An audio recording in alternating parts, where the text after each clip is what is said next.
Welcome to the Horror Journey podcast, where we try to uncover an underlying formula that all horror movies follow. A horror journey, if you will. I'm Shreyas. I'm Lillie. And I'm Amber. And I'm Amogh. Today we will be comparing the key elements of two movies that won this week's poll, Jennifer's Body and A Nightmare on Elm Street 2, Freddy's Revenge. It's fitting, since both have very similar genres of queer horror. Also, if you'd like your favorite horror movie analyzed, then don't forget to fill out our weekly poll on our website. Alright, for our first segment, we're going to outline the key plot elements of Nightmare on Elm Street 2, Freddy's Revenge. So, one of the first elements I found is that the protagonist was afraid of something that others doubted that existed.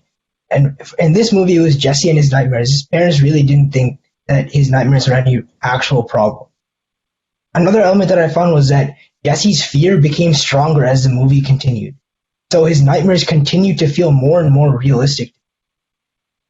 Also, adding on to that, that same fear caused Jesse, the protagonist, to try to solve the issue unconventionally, where he tried various methods to get rid of those nightmares. One of the things that he did, he isolated himself, and then other time he stayed with Grady, which was one of his friends, and unintentionally kills him through his nightmare-provoked fear. One of our key elements that we can see was that the loved one supports the protagonist and gives them the strength to overcome the fear. So Jesse's girlfriend, through her support, he managed to get over his fear and become his regular self. Yeah, and to conclude the movie, a key element was that the fear that he had was never actually eliminated, although the viewers at first thought they were. And instead, in the end, Freddy came back and just haunted Jesse again. It was just an endless loop.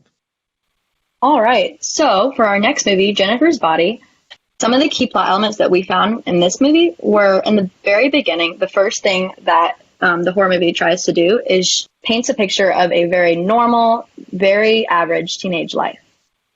That is so that it's easier to lead up to when you introduce the villain. So after they show the picture of the normal life, the villain is introduced. And that happens when Jennifer is possessed by a demon and kills a boy after the members of the band put a demon on her.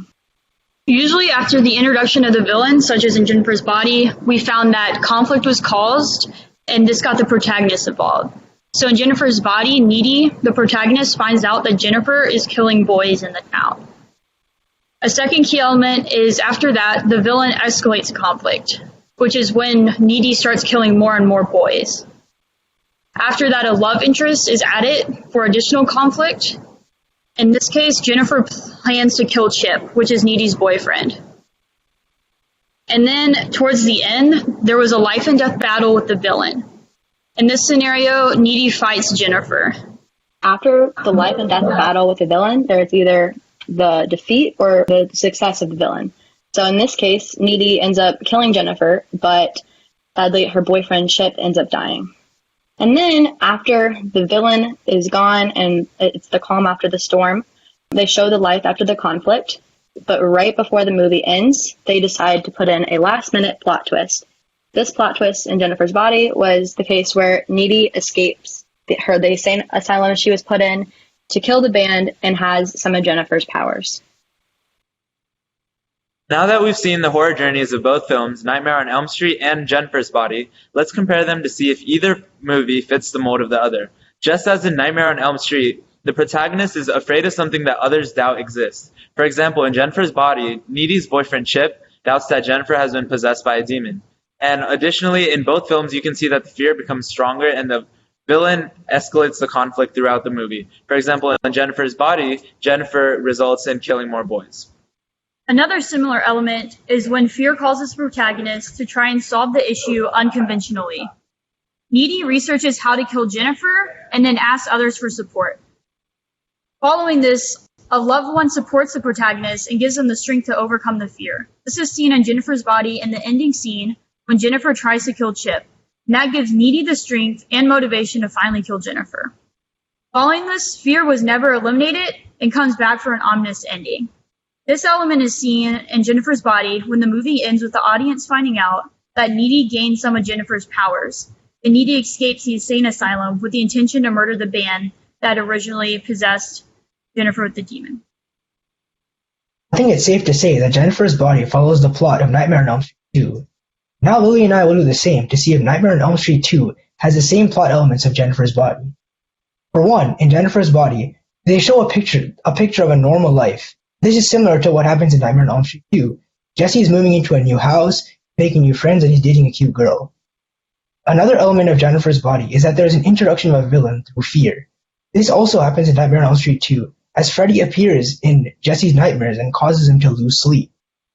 The next main element in Jennifer's Body is the conflict caused by the villain that directly involves the protagonist. In Nightmare on Elm Street, Jesse supposedly dreamt that his coach got brutally murdered, but he later realized that it actually did happen, and that it was Freddy entering Jesse's nightmares directly involving him. After that, the villain escalates the conflict. In Nightmare on Elm Street, Freddy killed more people, and Jesse even started to think about killing people close to him, even his younger sister. The next key element of Jennifer's Body is that the love interest added additional conflict. And this also surprisingly fits into the plot of Nightmare on Elm Street 2. Freddy tries killing Lisa, so Jesse has to flee. And also later, he starts to show interest in another love interest, Grady, and he eventually kills him. Another similar element between both movies is that there is a life and death battle between the villain and the protagonist. And this occurs in Nightmare on Elm Street 2, as Freddy battles with Lisa to avoid Freddy. Finally, there is the defeat and success of the villain. In Nightmare on Elm Street, Lisa finally reaches Jesse, so Jesse is finally able to defeat Freddy. And then, of course, at the very end, the movie shows the life after conflict and does a last-minute plot twist. After Jesse defeats Freddy, life seems normal. But at the very end, Jesse ends up having another possible nightmare with Freddy, just to remind the audience that Freddy is back and ready to attack again. So in conclusion, both Nightmare on Elm Street and Jennifer's Body have some similar elements within their movies. First, they start both of their main characters off by showing a very normal life. Jesse is just a normal day teenager, and so is Jennifer. Then the protagonist has a conflict with the villain. Then there's a final battle between the protagonist and an antagonist, with a loved one being involved in the protagonist's victory. There's also a cliffhanger ending for both movies. In Jennifer's Body and in Nightmare on Elm Street 2, there's a conclusion completely open to the audience's interpretation. And as to the emotional element connection, they both appeal to the same audience. This is seen through the underlying elements of homosexuality in both films. For example, in Nightmare on Elm Street, through Jesse and Grady, who develop a friendship but also transverses the idea of a friendship, as well as the symbolization of Freddy as the homosexuality within Jesse struggling to come out. Also, this appears in Jennifer's Body, too, through certain interactions between Needy and Jennifer, despite them being supposed best friends. For example, in one of the scenes, they kiss, resulting in unprovoked tension, and it results in various other sexual tension throughout the film. These also show the progression of societal views regarding homosexuality throughout time. Nightmare on Elm Street is one of the earlier films with its underlying message regarding homosexuality is much more subliminal than the blatant display of homosexuality seen in Jennifer's Body. This is because this is not as wide accepted in the past, and it's still getting to be accepted in modern day society. And also this theme is more prevalent in media as we see around us due to the greater acceptance. And now, please welcome Aarsh, our guest listener.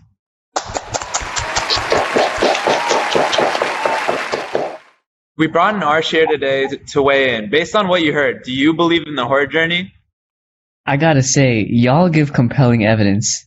But I have to agree that there seems to be a horror journey. Thanks for letting me come on this podcast. Thanks to Aarsh. Be sure, if you want to be a guest listener on our show, make sure you hit up our website and answer our weekly poll for a chance to be a guest listener. Thanks for listening to the Horror Journey podcast today. If you have any other movies you'd like us to compare, don't hesitate to let us know by answering our weekly poll. Make sure to leave a rating and share our podcast to others you think would be interested.